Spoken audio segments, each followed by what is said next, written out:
కవితల బరువులో ఆ కృష్ణ శాస్త్రిల కవినైతే హాయి రెమ్మల కోయిలమ్మకు విరులత్తువు వికసించదా తుమ్మెదడగని మధువులే చెలిసాకి వలపులే చిలికిస్తే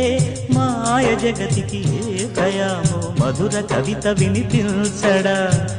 ఓ కావ్యమా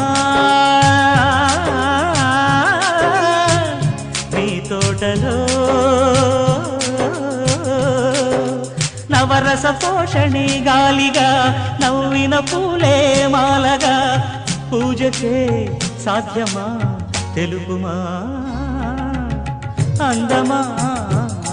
నీ పేరేమిటి అందమా సచిదానంద సద్గురు నీ పేరేమిటి అందమా